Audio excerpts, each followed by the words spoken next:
All right, guys, welcome back for another video. We got why Bill Russell is the greatest team sport athlete we've ever seen.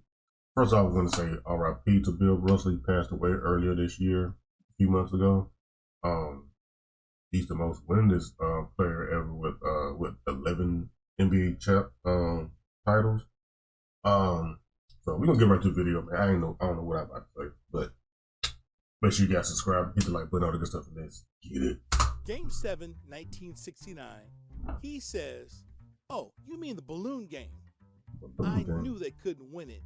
I just knew it at the beginning of the game. It was just not possible for them to beat us." The final score was Boston Celtics 108, Los Angeles Lakers 106. The high school game from back in the day. Pro, it was often unthinkable for challengers to defeat a Boston Celtics anchored, orchestrated, coached by Bill Russell. It's crazy. 2 years in college and 11 years in NBA as a champion, 13 of them. Olympic gold medal in 1956. Arguably, William Felton Russell is the greatest team sport athlete we've ever seen. Also, William? One of the most independent philosophers and magnetic personalities in the history of American athletics. Russell came into the basketball scene in the mid-1950s. He led the University of San Francisco to consecutive NCAA titles, and Boston Celtics legendary coach Red Auerbach selected him with the second pick of the NBA draft in 1956. Rochester owned the first pick, but was wary of Russell's reported salary demand of $25,000. They didn't want to pay that man. Celtics owner Walter Brown regarding future considerations, the Royals bypassed Bill Russell. Instead, they selected Seal Hugo Green. Who the hell is St. that? Louis traded the second pick to Boston for Ed Mulcahy and Cliff Hagan. The same year, Russell led the U.S. team to the Olympic gold medal in the Melbourne Summer Games. And that same year, he rejected a $35,000 offer from the Harlem Globetrotters and signed with the Celtics for $19,500. That's a big pay cut. He made his NBA debut in a nationally televised game against the St. Louis Hawks. Was he scored 6 points and grabbed 16 rebounds in a 95-93 victory. A year later, he was a certified superstar. Russell pulled down 32 rebounds and played 54 minutes in a 125-123 double. 32 rebounds? 32 rebounds? Damn, some centers in the NBA don't even get that many rebounds in a week. Overtime victory over St. Louis in Game 7 of the NBA Finals that brought the Celtics first of 11 championships they would win with him. The year he won his first league MVP, he tried to play through a severe ankle injury in the finals, but the Hawks beat the Celtics this time in Game 6. The season highlight for him was grabbing 40 rebounds, and it was a postseason team record. The first of 8 championships in a row came in 1959. Then, the Celtics swept Minneapolis, and Russell had 15 points, 30 rebounds in Game 4. 1959 also was the first time Wilt Chamberlain and Bill Russell went head-to-head, the first of 142 times. The season, Chamberlain averaged 50.4 points per game. Russell won the league MVP, a rivalry that benefited both players and the NBA. A Wilt Chamberlain's caliber player won only one NBA crown during the decade he opposed Russell. Chamberlain dominated Russell statistically, averaging 28.7 points, 28.3 rebounds to Russell's 14.5 and 20. 28 and 28. Wilt dominated everyone. He was the most prolific individual performer ever. But Russell's Celtics went 85 and 57 against Chamberlain's teams, beat them in 7 of 8 playoff series. So although Wilt got all the numbers in the record books, Russell changed how the game was played.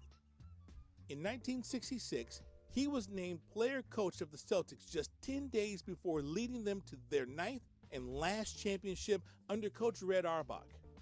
In Game 7 at the Garden, he scored 25 points and grabbed 32 rebounds in a 95-93 victory over the Lakers. He was the first black head coach in the NBA, and a successful one.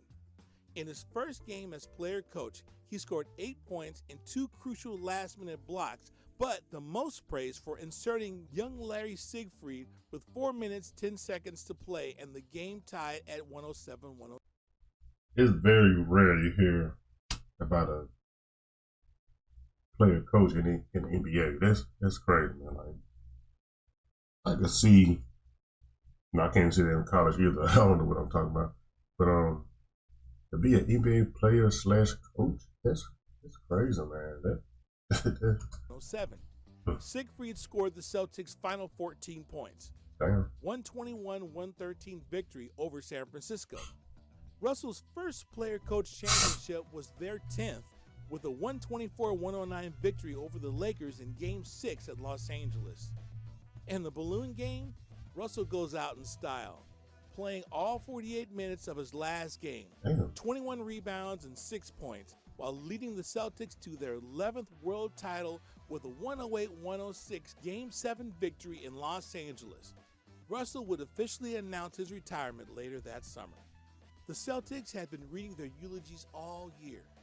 Too old, banged up, they can't defend their title in 1969, they had barely made the playoffs, Russell was 35, even young players, so-called Havlicek and Larry Siegfried, were 29. But the Celtics still had Russell.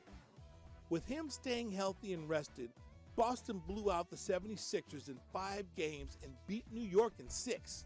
But nobody gave them a chance against the Lakers, who had taken 4 games during the regular season, and they got home court advantage. Going to the series, the Celtics were 200-1 underdogs in Las Vegas bookies. They were down 0-2, but it came down to Game 7 in the Forum.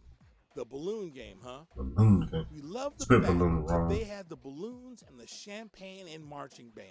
They were going to have Jerry West and Elgin Baylor and Wilt do interviews after the game. And I was thinking how they wouldn't have very much to talk about. Once Wilt Chamberlain limped out of the game after twisting a knee, the Celtics were on top again. Bill Russell was officially run out of fingers and thumbs for jewelry, then called it a career. William Felton Russell approached the game in a way modern athletes would find very difficult to appreciate. I guess it said, since I don't have those fingers me. and thumbs from other championship rings, I'm going to retire, man. Russell's sole purpose was to make the rest of the team the stars, and in doing so, win the game. Something old-timers couldn't play in today's game. Russell would still be dominant because he was a fantastic athlete. He would. Look at him. The tremendous mobility, and he had the fire that very few of the current modern players seem to have. He was very smart in many ways people couldn't see or didn't realize. He had to play his man a different way every time. One time he'd stay off. Another time he'd put a body on him. He'd say to himself, "What did I do before that I can change?" I know I was a great player, but I was not a great player on just one half of the court.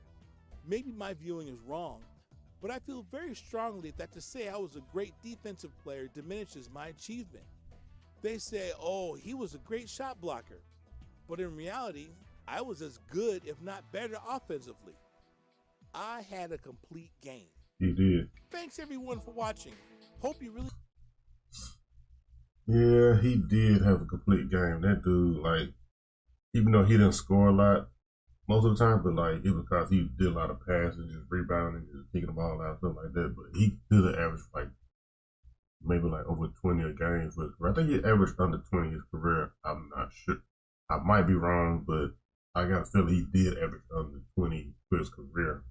But of course, his rebounding was double digit. Of course, that shit was crazy. But hope you enjoyed the video, man. Make sure you guys subscribe, hit the like button, all the good stuff. Sorry about my eyes a lot because my allergies, but maybe I'll take some allergy medicine if I head to work.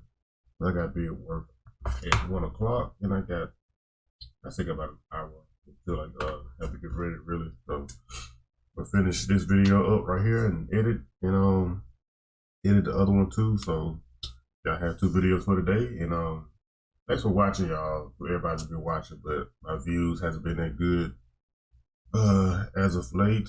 But hopefully things will get better. I'm trying not to quit, man. It's just that I just want to make this a full-time job, but it's hard. I'm not getting views and not getting subscribers and stuff like that. But gotta do it. doing the best I can. But see you next video, hopefully. Peace.